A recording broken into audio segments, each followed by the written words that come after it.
I want to talk to you about endurance. I'll give you an example of it and then share a prayer that I've been praying for it for myself. The example of it is my dad. And if it sounds like I'm bragging, I am. I'm very proud of my dad, who twice won the swim across the Golden Gate in the 1930s. This is the plaque that he won both those times in 1932 and 1933. He also won a bronze medal in the 1932 Olympics for water polo, but I think he was most proud of these gate swims before the bridge was there, of course, and hundreds of swimmers with boats next to them in case anybody got off course or went down. And many don't finish that race, and they're still doing this race to this day, but it's a gnarly one. Talk about endurance, not only the distance, but the conditions and the frigid water, no wetsuits, the current, the waves. And then the prayer for endurance, it comes from Paul. I've been personalizing his prayers from his epistles, and I figure if he can pray them for other people, I can pray them for myself. So here's how this one goes from Colossians 1, 9 to 12. Again, in the personalized form, I'm praying it for myself. And I've been doing this for months now in this particular prayer. Lord, fill me with the knowledge of your will through all spiritual wisdom and understanding, so that I may live a life worthy of you and please you in every way, bearing fruit in every good work, growing in the knowledge of God, being strengthened with power according to your glorious might, so that I may have great endurance and patience, joyfully giving thanks to you. So let me jump right in and unpack that prayer with the theme of how it ends with endurance in mind. Lord, fill me with the knowledge of your will and through all spiritual wisdom and understanding. If you want to know God's will for your life, it comes through spiritual wisdom and understanding. They're spiritual because you get them, this wisdom and understanding, from the Holy Spirit. There's knowledge about spiritual things. A lot of people know a lot about spiritual things. And then there's spiritual knowledge and wisdom and understanding. And that's a different thing. And speaking of different, these three things, knowledge, wisdom, understanding, they're not entirely synonymous.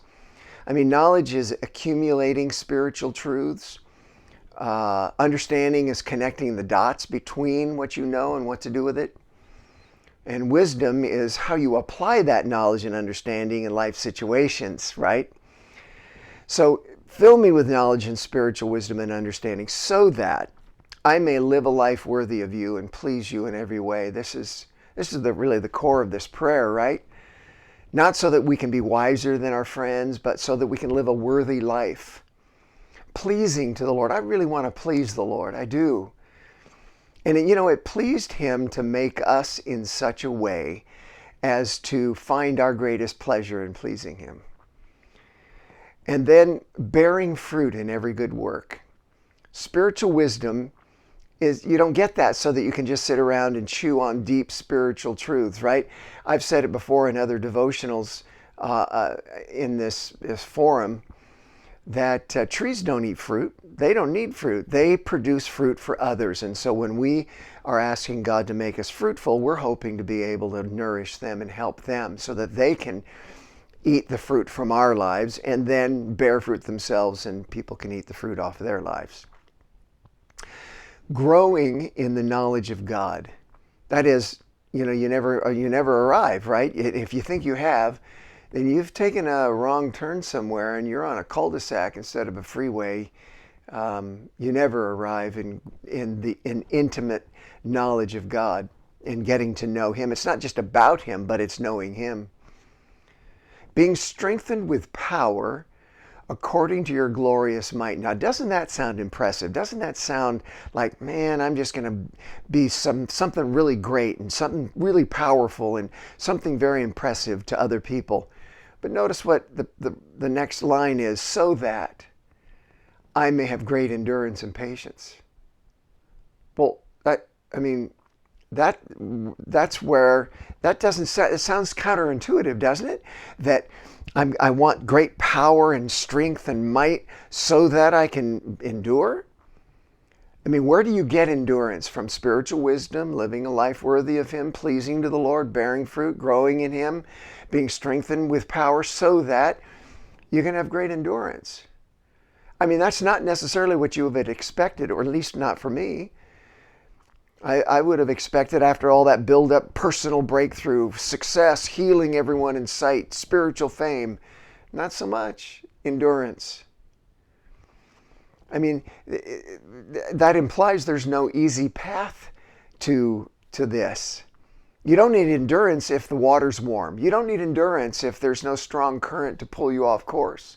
You don't need endurance if there are no choppy waves, or if the distance is so short you can almost just take one stroke and you're there. Spiritual wisdom, a life pleasing to the Lord, fruitfulness, power, might, don't necessarily add up to goosebumps and good giddy feelings. They add up to endurance, to endure. My mom used to call it stick-to-itiveness. One last piece, so that I may have great endurance and patience, what? Joyfully giving thanks to you. So don't think of the endurance as being dour and difficult and harsh, but the way is arduous at times. It's a long swim against the current. But we can be grateful that we're even in the race to begin with, right? To be included in the adventure. Yeah, there's going to be a victory in the end, but it's technically not our victory, it's His. And He includes us not only in the race, but also in the win in the end, in His win. Just knowing that gives me joy along the way. It inspires gratitude in me and empowers me to endure. Winston Churchill said, "This is no time for ease and comfort. It's time to dare and endure." I hope you will.